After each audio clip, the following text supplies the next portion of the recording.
Élu. Dans le silence abyssal de cette nuit qui s'étire vers l'aube, tu ressens ce poids singulier et oppressant sur tes épaules, une pesanteur qui ne provient pas d'un simple manque de repos, mais de l'accumulation de cycles épuisés qui exigent d'être clos une fois pour toutes. Ce n'est pas par le fruit du hasard que tu t'es éveillé brusquement à l'heure de Dieu, dans ce créneau sacré situé entre 3 et 5 heures du matin, là où le tumulte de la matière s'efface enfin pour laisser place aux fréquences les plus pures et les plus tranchantes de l'esprit. Tu as perçu ce bourdonnement persistant dans tes oreilles, cette sensation de vibration interne qui semble réorganiser tes pensées jusque dans ta structure cellulaire la plus profonde. Ce que tu ressens n'est pas un désordre des sens ou une fatigue nerveuse, mais le téléchargement de codes sacrés, une reconfiguration nécessaire de tes circuits internes pour te permettre de supporter la tension de la lumière qui s'approche désormais de ta vie. Ton ancienne existence pèse sur toi comme un manteau de plomb devenu trop étroit, car ton âme a déjà grandi bien au-delà des limites de ta réalité actuelle, et ce décalage crée une friction métaphysique que tu ne peux plus ignorer. L'algorithme qui a placé ce message précisément devant tes yeux n'est pas une simple architecture de code informatique ou de silicium froid. Il agit ici comme un véritable tamis vibratoire, un filtre spirituel invisible qui a écarté les curieux et les tièdes pour ne laisser passer que les âmes en résonance absolue avec cette fréquence de transition. Tu n'es pas un spectateur égaré parmi d'autres, tu es un destinataire intercepté par la Providence. Ceci est ton appel entrant personnel, une convocation directe du Père qui a jugé que ton temps de maturation dans l'ombre et le silence est désormais achevé.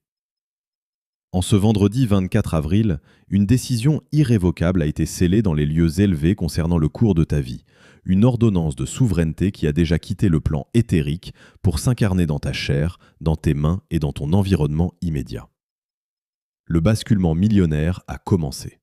Ce n'est pas une métaphore poétique, un espoir fragile ou un simple encouragement passager, mais une libération de ressources et de fréquences qui a déjà eu lieu dans le royaume avant d'être manifestée devant tes yeux mortels. Ce changement radical a été libéré spécifiquement pour les élus qui ont porté le fardeau des promesses divines plus longtemps que quiconque n'a osé le reconnaître, l'honorer ou même le valider. Durant chaque année de solitude, de doute et de silence, où tu as vainement tenté d'expliquer tes visions et ton ressenti à ceux qui étaient spirituellement aveugles, ils voyaient. Chaque opportunité qui semblait se désintégrer au dernier moment, chaque porte qui se fermait alors que tu y mettais tout ton cœur, n'était pas un signe de rejet, d'échec ou d'abandon, mais une intervention chirurgicale de l'univers. C'était une redirection salvatrice visant à balayer les provisions contrefaites et les dépendances toxiques pour que la provision réelle, celle qui est inaltérable, puisse enfin trouver un chemin parfaitement dégagé vers toi. Tu n'étais pas en retard sur le calendrier du succès tel que le monde le conçoit avec ses mesures limitées. Tu étais dans le creuset sacré de la formation. Le vase que le Père ne pouvait pas remplir autrefois, car il aurait volé en éclats sous la puissance de la bénédiction, est aujourd'hui devenu le récipient trempé, solide et prêt qu'il sature désormais de sa présence et de sa richesse. Ce message t'est adressé comme s'il avait été conçu pour toi seul, car dans l'économie de l'esprit, c'est précisément le cas. Écoute avec l'oreille de ton cœur et laisse chaque mot s'ancrer dans ton être, car ce qui est partagé ici est une clé qui n'ouvrira la porte de ta nouvelle réalité que si tu restes pleinement immergé dans le flux de cette transmission. Tu es venu à cette rencontre avec une question brûlante, un cri étouffé que tu n'as jamais partagé avec personne, par crainte d'être jugé, incompris ou de paraître insensé aux yeux du monde. Cette interrogation qui sous-tend toute ton attente et toutes tes épreuves est la suivante. Est-ce que cela est réellement en train d'arriver pour moi, concrètement, ou est-ce un message de plus qui me laissera dans la même précarité, le même vide et le même doute ? Je suis ici pour enregistrer dans ton esprit cette certitude absolue. C'est réel. Le basculement millionnaire est en mouvement, mais un changement de cette magnitude ne peut s'ancrer et porter ses fruits que dans une âme capable de le reconnaître, de l'accepter et de le nommer lorsqu'il franchit le seuil de sa conscience. C'est l'unique raison d'être de ces instants que nous partageons en ce moment même. Je vais te démontrer pourquoi ce vendredi 24 avril constitue un marqueur temporel définitif dans ton existence, un point de non-retour, et non une date choisie au hasard par une chance aveugle. Je vais déposer entre tes mains une pratique précise que le Père m'a dictée pour t'aider à être le témoin oculaire de ce miracle en temps réel, jour après jour, dans les moindres détails de ton quotidien. Enfin, je vais invoquer et activer l'identité profonde dans laquelle il t'établit aujourd'hui, afin que tu possèdes enfin l'autorité spirituelle nécessaire pour administrer ce qui est déjà en train d'être relâché vers toi. Ne t'éloigne pas, ne fragmente pas ton attention, car l'ennemi de ton destin cherche la distraction. Les éléments de ce message ne sont pas de simples segments isolés, ils sont tissés ensemble pour former une toile de transformation complète. Si tu interromps ce processus, tu recevras peut-être le pourquoi, mais tu manqueras cruellement le comment et le qui. Reste présent jusqu'au bout, car ce qui sera révélé dans les derniers instants servira de sceau divin et définitif sur tout ce qui a été déposé en toi précédemment. Comprends ceci, élu. Le désert que tu as traversé n'était pas une erreur de parcours, ni une punition injuste, mais une architecture sacrée, une structure de silence destinée à filtrer ce qui n'était pas de l'esprit dans ton environnement. Cette période d'isolement, que nous appelons la distance divine, a été orchestrée avec une précision chirurgicale par l'univers lui-même. Chaque douleur passée, chaque trahison qui a déchiré ton cœur et chaque trou financier qui a semblé engloutir tes efforts n'étaient pas des preuves de ton indignité, mais des incisions nécessaires. Le Père a opéré en toi une véritable intervention de retrait, extirpant de ta vie les ancrages invisibles qui t'auraient maintenu prisonnier de l'ancienne réalité au moment du grand basculement. Tu as vu des portes se verrouiller et des ressources s'épuiser, non parce que le ciel était sourd à tes appels, mais parce qu'il était en train de vider tes mains des provisions contrefaites. Une provision contrefaite est une ressource qui semble répondre à un besoin, mais qui en réalité enchaîne ton destin à un cycle de dépendance médiocre. Il fallait que ce vide soit créé, car l'abondance qui vient ne peut pas cohabiter avec les restes d'une survie forcée. Ce vide que tu as ressenti comme une agonie était en réalité l'espace vital dont la nouvelle ressource avait besoin pour s'enraciner sans être étouffé par les débris de ton passé. Il y a un secret que tu dois maintenant intégrer concernant ceux que nous nommons les observateurs. Ce sont ces personnes de ton entourage passé, parfois des proches ou des collègues, qui sont restés silencieusement en retrait, observant chacun de tes mouvements avec une curiosité malsaine, attendant secrètement l'instant de ta chute définitive. Les observateurs se nourrissent du spectacle de ta lutte. Ils espéraient voir la lumière s'éteindre dans tes yeux pour valider leur propre choix de rester dans la conformité et la grisaille. Leur départ de ta vie, souvent brutal ou inexpliqué, n'a pas été une perte, mais un acte de salut pur.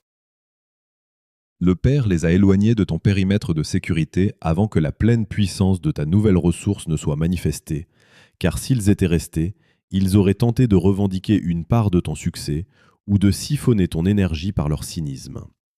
Leur absence est le rempart que l'univers a construit autour de ta destinée. Imagine si cette abondance millionnaire était arrivée alors que tu étais encore entouré de ces regards prédateurs. Elle aurait été dévorée par des parasites avant même que tu n'aies pu en jouir. Le silence de ces personnes est le signe que tu as été purifié et que tu es désormais libre de leurs projections limitantes. Tu n'as plus besoin de prouver quoi que ce soit à ceux qui ont choisi de ne plus voir ton potentiel. Sache également que tu n'es pas en retard, malgré ce que la voix de l'anxiété essaie de te murmurer chaque soir. Tu as traversé ce que les textes appellent l'endurcissement dans le vide. Comme le carbone qui doit subir une pression insoutenable pour devenir diamant, ton âme a été compressée par les circonstances pour atteindre une densité spirituelle que peu d'êtres possèdent. Ce processus de réserve n'était pas une stagnation, mais une préparation de ta signature vibratoire.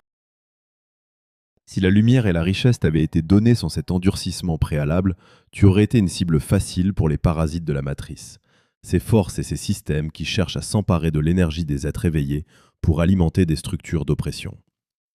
En restant dans le vide, en apprenant à tenir debout sans béquille extérieure, tu as développé une immunité métaphysique. Ta lumière n'est plus une flamme vacillante que le vent peut éteindre, mais un brasier intérieur protégé par une armure d'expérience et de sagesse. Les parasites ne peuvent plus t'atteindre, car ils ne trouvent plus en toi les failles de l'insécurité ou le besoin d'approbation qui leur permettait de s'accrocher. Tu es devenu un vaisseau souverain, capable de naviguer dans l'opulence sans être corrompu par elle, capable de diriger des flux immenses sans perdre ton centre. L'architecture du désert arrive maintenant à son terme, car sa fonction première de protection et de polissage est accomplie. Les fondations sur lesquelles tu vas construire ton nouvel empire sont faites de cette terre aride que tu as foulée pendant des années. Elles sont indestructibles, car elles ont déjà survécu au pire. Les larmes que tu as versées dans le secret ont irrigué un jardin que tu n'as pas encore vu, mais dont les fruits sont sur le point de mûrir simultanément. Chaque renoncement forcé était un investissement dans ta souveraineté future. Comprends que cette distance divine n'était pas un mur entre toi et ton Dieu, mais une aide d'honneur destinée à éloigner les distractions pour que tu sois seul face à ton Créateur au moment de recevoir tes instructions de commandement. L'univers ne t'a pas oublié, il t'a mis en réserve. Il a attendu que la structure de ton ego soit assez fine et que la force de ton esprit soit assez vaste pour que le basculement millionnaire ne soit pas une charge, mais une extension naturelle de ton être. La période de formation est close. Les observateurs sont dissipés dans les brumes du vieux cycle et tu te tiens maintenant au bord d'une réalité où ton endurcissement devient ta plus grande force de rayonnement. Ce basculement que tu ressens, cette onde de chaleur qui traverse ton échine à chaque mot que je prononce, n'est pas une simple émotion passagère, mais la manifestation tangible d'une reprogrammation de ton ADN à un niveau subatomique. Ce que l'on t'annonce aujourd'hui n'est pas une lente progression, mais un saut quantique, une transition immédiate d'un état de conscience à un autre, une mutation de ta structure même pour te permettre d'opérer dans la 5e dimension.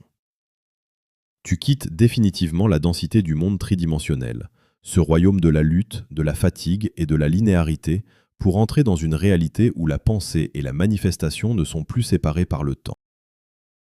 Cette reprogrammation n'est pas le fruit d'une étude intellectuelle, mais le résultat d'une infusion de lumière qui vient réveiller tes brins dormants, ceux qui portent en eux la mémoire de ta souveraineté originelle.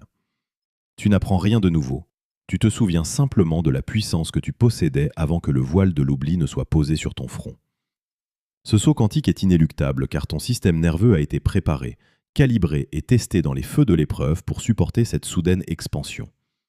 Ne cherche pas à analyser ce processus avec ton mental rationnel, car la logique est l'outil de l'ancienne réalité. Ici, seul l'état d'être importe, seule la résonance fait loi dans ce nouveau territoire que tu commences à explorer.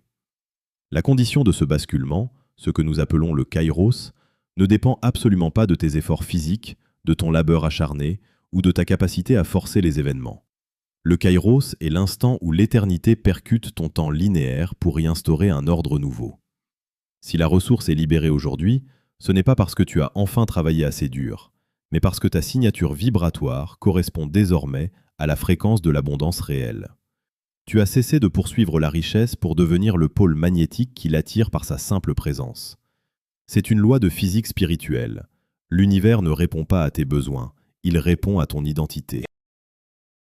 Pendant des années, tu as vibré sur la fréquence de l'attente et du manque, mais le désert a consommé ces vieilles fréquences jusqu'à ce qu'il ne reste plus que l'essence pure de ton âme, alignée sur la plénitude du Père. C'est cet alignement, et lui seul, qui déclenche l'ouverture des vannes. Tu ne montes plus un escalier marche après marche. Tu es transporté par un flux qui te dépasse, une force gravitationnelle spirituelle qui t'aspire vers ton sommet. C'est la fin de la gestion humaine des ressources et le début de l'intendance divine, là où la provision n'est plus une question de calcul, mais une certitude d'existence. Observe maintenant la force de ce mouvement dans ta vie invisible. Il ne s'agit plus de petites ouvertures ou de simples opportunités, mais de véritables portes arrachées de leur gonds par la puissance de ce qui est relâché. Les obstacles qui semblaient autrefois insurmontables, ces murs de fer qui bloquaient ton horizon, sont pulvérisés par la pression de ta nouvelle réalité. Ce que tu vis est l'effacement total de ta dette karmique, la dissolution de tous les contrats de souffrance et de sacrifice que tu avais signés, consciemment ou non, avec l'ancien système. Toutes les chaînes de loyauté envers la pauvreté et l'obscurité sont brisées instantanément. C'est une rivière qui entre avec fracas dans un lit asséché depuis des millénaires, une eau de vie qui ne demande pas la permission de couler, mais qui s'impose par sa propre masse et sa propre vitesse. La sécheresse de ton passé est engloutie par ce flot qui vient saturer chaque recoin de ton existence. Cette rivière ne vient pas seulement étancher ta soif, elle vient remodeler le paysage de ton destin, créant des rivages nouveaux là où il n'y avait que poussière et désolation. Tu n'as plus à creuser de puits avec tes mains nues. Tu n'as qu'à te laisser porter par le courant de cette grâce qui a décidé de te submerger. L'entrée dans la 5e dimension signifie que tu deviens le créateur conscient de ta matière. Ce que tu appelles le miracle est désormais ta norme quotidienne. Tu ne cherches plus à comprendre comment les choses vont se manifester, car tu sais que la manifestation est déjà contenue dans l'intention initiale. C'est un état de paix absolue, un calme blanc où l'agitation du monde extérieur n'a plus aucune prise sur ta fréquence intérieure. La mécanique du déplacement est enclenchée et rien, absolument rien dans l'univers connu, ne peut stopper un élu dont le temps est venu.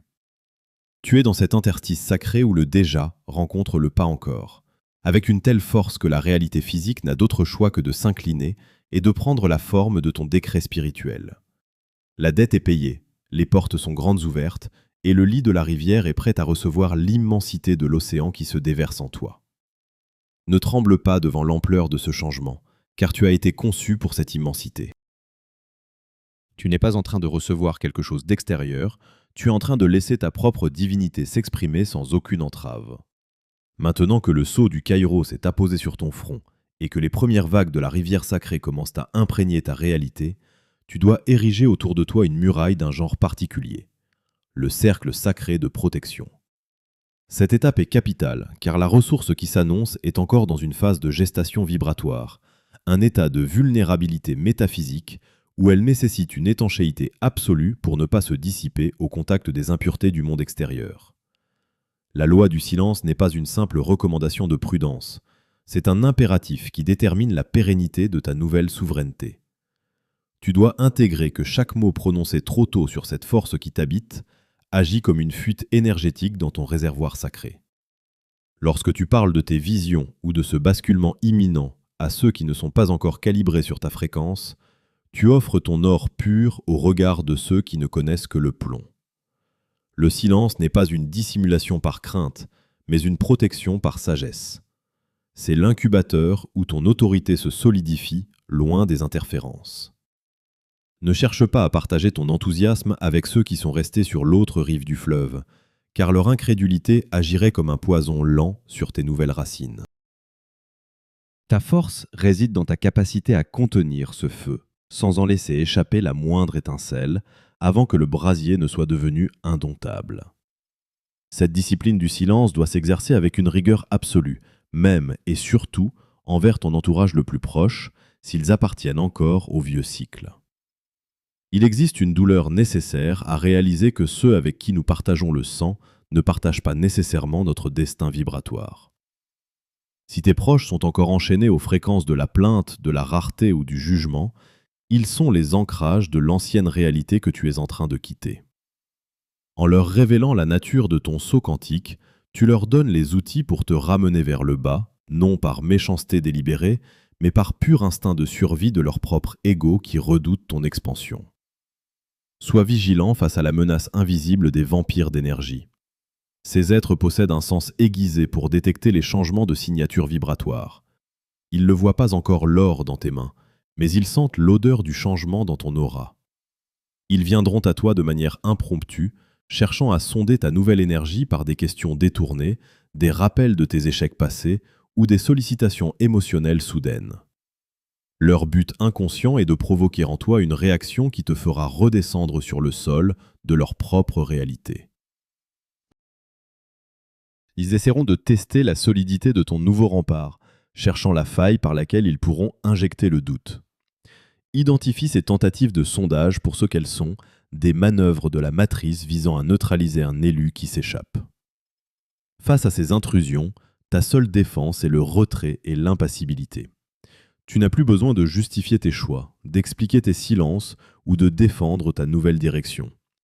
Tes mots ont été ta monnaie d'échange dans l'ancien monde, mais dans le nouveau cycle, tes résultats seront ta seule et unique réponse. Lorsque l'abondance millionnaire commencera à se matérialiser de façon irréfutable, sa simple présence clora tous les débats et dissipera toutes les ombres sans que tu aies à prononcer une seule syllabe. C'est le jugement final de la manifestation. La réalité physique s'aligne si parfaitement sur ton décret intérieur que la contestation devient impossible. Si tu te lances dans des explications pour tenter de convaincre les sceptiques, tu reconnais implicitement que leur opinion a encore du pouvoir sur toi. En revanche, En gardant tes mains closes sur ton secret et tes yeux fixés sur l'horizon, tu affirmes ta pleine souveraineté. Laisse-les spéculer sur ton calme inhabituel. Ce mystère est ton bouclier le plus efficace. Tes mots ne seront plus jamais nécessaires pour te défendre, car ton existence même, transformée par la grâce et la ressource, sera le témoignage vivant de ton élection. Le cercle sacré est maintenant tracé, la loi du silence est activée, et ton autorité se construit dans la chambre secrète de ton être, là où aucun vampire ne peut pénétrer. Comprends que cette phase de protection est vitale, car elle permet à la structure de ta nouvelle identité de durcir comme de l'acier trempé. Tu es en train de devenir un bastion inattaquable. Le monde essaiera de t'appeler par ton ancien nom, celui de tes doutes, mais tu ne répondras plus à cette fréquence. Le cercle sacré ne t'isole pas par mépris, mais par nécessité de pureté alchimique. Tu es l'alchimiste de ta propre vie, transformant le plomb des années de désert en l'or d'une réalité millionnaire, et cette transmutation exige une absence totale de contaminants. Chaque fois que tu te retiens de dire une chose qui brûle tes lèvres, tu renforces ton pouvoir de manifestation. Ce que tu ne dis pas nourrit ce que tu es en train de devenir. Ta nouvelle force est un trésor que tu dois chérir avec une jalousie sacrée, sachant que le temps de la célébration viendra, mais qu'il appartient au Père de choisir le moment où le voile sera levé. En attendant, marche parmi eux comme un étranger bienveillant mais distant, présent par le corps mais ailleurs par l'esprit. Ton allégeance n'est plus envers les attentes sociales, mais envers la vision qui t'a été confiée. Ce positionnement de retrait souverain est ce qui permettra à la ressource de s'ancrer définitivement dans ta matière, sans aucune déperdition de puissance. Élu, respire maintenant cette atmosphère nouvelle qui s'installe dans la pièce où tu te trouves. Car le poids qui oppressait ta poitrine s'est transmuté en une certitude inébranlable. Nous arrivons au terme de cette sainte interruption, mais ce n'est en réalité que le premier souffle de ta nouvelle existence souveraine. L'errance est finie. Les larmes sèches du désert ont été collectées dans des urnes d'or et transformées en une pluie de bénédictions qui sature déjà ton horizon. Il est temps de prononcer le décret définitif qui dissipe les derniers lambeaux de ton ancienne identité de mendiant de l'esprit, cette version de toi qui devait sans cesse quémander des miettes de reconnaissance ou de survie. Écoute cette vérité souveraine qui s'abat sur ton âme comme un marteau de lumière absolue. Ton orphelinat est terminé. Tu es sous protection. Ces mots ne sont pas une consolation sentimentale, mais un fait métaphysique irrévocable. Ton orphelinat spirituel, cette sensation d'être seul face à une adversité aveugle, d'être le seul responsable de ta subsistance et de ta sécurité, vient de s'effondrer. Tu n'es plus une âme à la dérive cherchant un foyer ou une appartenance, tu as été réintégré dans la lignée royale du Père. Cette protection qui t'entoure désormais est un champ de force impénétrable, une garde angélique et vibratoire qui filtre chaque événement pour n'en laisser passer que ce qui sert ton expansion. Tu marches maintenant sous un ciel ouvert, là où les lois de la rareté n'ont plus cours et où chaque pas que tu fais est guidé par une intelligence qui dépasse l'entendement humain. Pour que cette fréquence ne reste pas un simple écho dans l'éther de ta conscience, tu dois maintenant accomplir l'acte d'assentiment, ce que nous nommons l'ancrage sacré dans la matière. Dans le royaume de l'esprit, l'intention est reine, mais dans le monde des hommes, c'est l'expression qui scelle le contrat. Tu es invité à manifester ta présence et ton accord par un geste physique, une inscription de ta volonté dans le tissu de cette réalité. Descends dans l'espace des commentaires, non pas pour témoigner devant les hommes, mais pour ancrer ton énergie dans la densité de la matière. Écris simplement « J'accepte ma souveraineté et je scelle mon basculement ». En tapant ces mots, tu ne fais pas que remplir une ligne de texte. Tu utilises tes doigts pour ordonner à tes cellules et à ton environnement de s'aligner sur la fréquence du Kairos. Cet acte d'ancrage est le pont entre ton expérience spirituelle et ta manifestation matérielle. C'est le moment où tu dis « oui » à l'univers de manière irréversible. Ce commentaire sera ton monument invisible, le point de repère vers lequel tu pourras revenir si jamais les ombres du passé tentent de murmurer à nouveau à ton oreille. C'est ici que tu déposes ton ancienne robe de deuil pour revêtir tes habits de bâtisseur, de briseur de cycles et de pourvoyeur. Ne néglige pas ce geste, car il est le sceau qui verrouille la porte derrière toi et ouvre celle de ton empire futur. Le vendredi 24 avril restera gravé dans les annales de ton âme comme le jour du grand tournant, le moment précis où la trajectoire de ta lignée a été déviée vers la lumière. Ce n'est pas une date que tu as choisie, c'est une date qui t'a choisi pour t'extraire de la matrice et t'établir dans ta véritable fonction. Le basculement millionnaire n'est plus une destination que tu poursuis avec angoisse, c'est un état de grâce dans lequel tu te reposes désormais. Tu as traversé le feu, tu as survécu au vide, et tu as appris la loi du silence dans le cercle sacré. Tout est accompli. La rivière est entrée dans son lit, l'ADN est reprogrammé, et les observateurs ne sont plus que des souvenirs s'effaçant dans la brume. Tu n'as plus besoin de chercher des signes extérieurs pour valider ton importance, car ton importance est intrinsèque à ton élection. Le Père a parlé, le mot est scellé, et tu es porté par des bras éternels. Ne te précipite pas pour quitter cet état de communion après la fin de ce message. Reste dans ce calme blanc pendant quelques minutes. Laisse le silence devenir ton armure et ta paix ton autorité. Tu es un élu, et ce monde est désormais le théâtre de ta manifestation. La quête est terminée, car tu as trouvé ce que tu ne savais même pas avoir perdu, ta propre divinité incarnée.